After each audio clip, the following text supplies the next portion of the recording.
Olá, vamos iniciar a nossa videoaula de hoje. Vamos lá, meus alunos do quinto ano. Vamos hoje trabalhar História com o assunto A Sociedade. Nós vamos trabalhar no livro de História das páginas 39 a 44. Então, vamos lá, coloquem a data de hoje também aí na página 39, onde nós vamos iniciar o assunto a sociedade.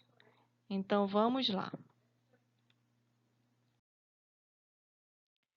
Então, aqui, não é? Nós já vimos, tá, até aqui que nós já estudamos, né, algumas características do início aí da humanidade, não é? Quem lembra aí como o povo nômade, não é? Que ele vivia, né, que eles ficavam de um lugar para o outro, viajando aí em busca de moradia, de alimentos, não é? E logo depois, né, eles deixaram para trás essa característica nômade, tá? E assumiram uma nova posição. Então, a partir do momento que eles deixaram de ser nômade, tá? Eles assumiram uma nova posição, tá? Começaram a se instalar em lugares, a se fixar, tá? Em locais que poderiam lhe proporcionar o que eles procuravam, né? Alimentos, água potável, raízes, frutos, terra fértil, né? Então, aí agora estão assumindo o modo de sedentarização, tá? A partir do momento que eles fixaram agora, tá? A sua moradia, né? Eles deixaram de ser nômade para ser sedentário, tá? Para ter a característica agora de sedentarismo. Aí daí por diante, né? O homem, desde o início da humanidade, sempre buscou viver em sociedade, tá? Então ele nunca foi, né, de ficar só. Sempre ele tinha um meio de ter o quê? Algum outro ser humano com ele, né? Então aí, a partir desse momento, né, começaram-se a formação da sociedade. Especificamente, né, um dos lugares aí que começou nesse modo de socialidade, foi na Mesopotâmia e na África, né? Que eles aí procuravam lugares específicos para se instalar, tá? Onde eles encontravam água, né? Os frutos, os alimentos, a água principalmente tinha que ser potável, né? A caça. Então, a partir daí, eles começaram a se socializar entre eles, não é? E aí começaram a criar o quê? Um vínculo, não é? Então vamos lá, meus amores, acompanhe aqui comigo a leitura aí do livro de vocês, tá? Então, desde os tempos mais antigos da história, o homem vive em grupo. Por isso dizemos que o homem é um ser social, não é? Então aí, desde o princípio, né, da humanidade até hoje, não é? Nós vivemos no meio social, não é? Onde nós estamos socializando com outras pessoas. Por volta de 5.000 anos antes de Cristo, surgiram os primeiros povoados, organizados na Mesopotâmia e na África. Tá? Então, aí o que eu acabei de falar para vocês, não é? Esses homens acharam mais prático se estabelecerem em locais onde as águas fossem abundantes, como vocês estão verificando agora na foto, né? Eles procuravam lugares onde tinha lagos, rios, não é? Riachos, para eles poderem tanto na pesca, né, para a sua alimentação, como para beber, não é, a água abundante e a caça também, pois a vida ficaria fácil e não seria preciso buscar alimentos em locais distantes. Juntamente com o desenvolvimento desses primeiros povoados, surgiram inovações tecnológicas como o controle das águas dos rios e o aparecimento da roda e da escrita. Então, aí, não é?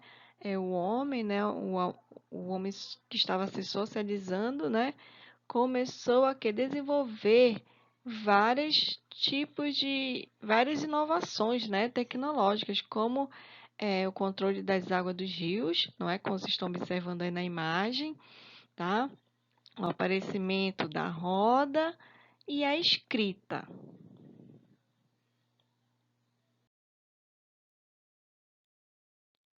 A princípio, o homem vivia em bandos, comandados pelo mais velho do grupo. Como vocês estão observando aqui na imagem, não é? O mais velho do grupo, tá? Ele era que comandava, né, o grupo, pois era aquele que tinha mais experiência.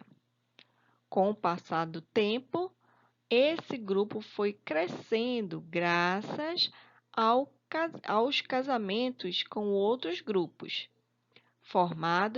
formando verdadeiras famílias estendidas ou alargadas.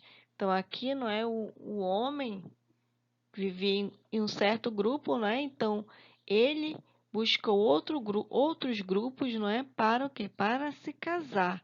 Então, aí ele acabou saindo do grupo de origem dele para o outro grupo. Até então, a propriedade era coletiva, ou seja, não existia dono. Então, todo mundo mandava ali, tá? Não tinha uma pessoa que comandava, que organizava, né, esses grupos. Tudo que era produzido pertencia a toda a comunidade. Como essas famílias cresceram, houve a necessidade de se determinar os locais onde cada um iria ficar. Então, aí a comunidade, né, foi crescendo. A partir do momento que houve a união com outros grupos, né, a comunidade foi crescendo. Surgiu, então, a propriedade privada e, com esse fato, começaram os problemas, dado início às brigas pelas melhores terras. Então, cada um aí ficou com seu pedaço de terra, mas o grupo, né, daquela terra, digamos, daquela família, começou a querer escolher a melhor terra, né, para poder fazer seu plantio, é, a água também, né, se o riacho passava por ali, tá? Então aí começou as escolhas pelas melhores terras.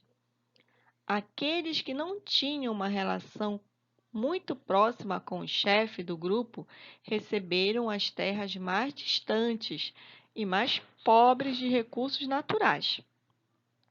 Empobrecidos e com fome, retornaram para seus antigos chefes e se submeteram a trabalhos forçados em troca de comida.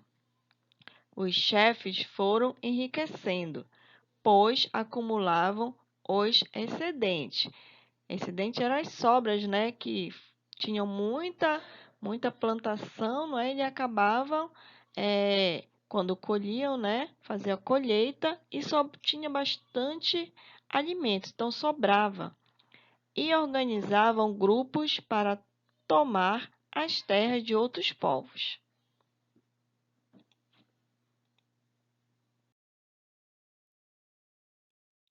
As guerras sempre existiram, mas a partir desse momento eram feitas para acumular riquezas e poder.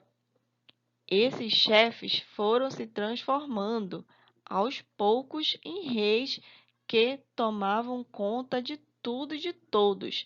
Então aí, né, logo no início, a terra, né, onde esse povo vivia, né, esse grupo, não tinha nenhum líder, né? Eles escutavam os mais velhos, tá? Então, a partir do momento que os grupos foram se organizando, tendo relação com outros grupos, não é? No caso, aí, o casamento, né? Então, aí o povo, né? Aquele grupo foi crescendo. Então, houve a preocupação de ter alguém no comando, não é?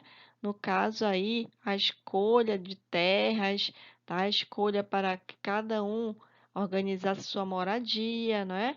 Então, aí os chefes foram se tornando, se transformando aos poucos em reis, tá? Que tomavam conta de tudo e de todos, por meio do sistema de retribuição através de impostos. Os escravos eram adquiridos por meio de guerras ou dívidas e submetidos a trabalhos rigorosos e não tinham direitos garantidos. Surgiu aí o que nós chamamos de Estado. Esse Estado era o organizador da vida social. Então, aí, não é? Começou a se organizar administrativamente, quase que não sai, né? Tá? Então, aí, como nós vivemos hoje, né? Hoje nós vivemos em um Estado organizado, onde nós temos o líder, né? Que é o governador, tá? Então, aí é praticamente quase a mesma coisa. Esse Estado era o organizador da vida social. Ele comandava a economia, a política, a segurança, a administração, a religião. No caso do Brasil, nós tínhamos uma organização diferente antes de os europeus chegarem. Não existia a presença do Estado. Os grupos que viviam no território brasileiro eram seminômades. Deslocavam-se de um lugar para o outro de acordo com as suas necessidades. Esses grupos também não tinham noção de acúmulo de riquezas. Eles faziam o escambo, que era a troca de mercadorias sem a interferência do dinheiro. No caso aqui, né, como ele está falando do Brasil, tá? Os indígenas, não é, que viviam aqui, eles não tinham noção, né, de como era feito o Estado, tá? Então, era a mesma coisa. Eles escutavam os mais velhos, tá? Então, aí, a partir do momento em que os europeus chegaram aqui, não é? Começou a liderança, tá? Então, a mesma coisa, né? Fizeram os indígenas de escravos também, não é? Começaram a mandar, e os indígenas também trocavam o quê? Trocavam suas riquezas, não é? Então, aqui existiu o escambo também, onde eles trocavam suas riquezas, que não sabiam que era tão valioso, né? Que tinha aqui muito ouro, pedras preciosas, então trocavam com os europeus, né? Trocavam com botas, com talheres, espelhos, tá? Eles pensavam que esses materiais, né, que esses objetos eram mais valiosos do que o que eles estavam lá acostumados a ver, o ouro, as pedras preciosas, não é? E o pau-brasil também, tá, meus amores? Então, por hoje é só. Vocês têm algumas atividades aí. Leiam o assunto novamente, tá bom? E respondam, tá? Bem devagar, sem pressa, tá? Então, até a nossa próxima aula. Beijinhos e tchau.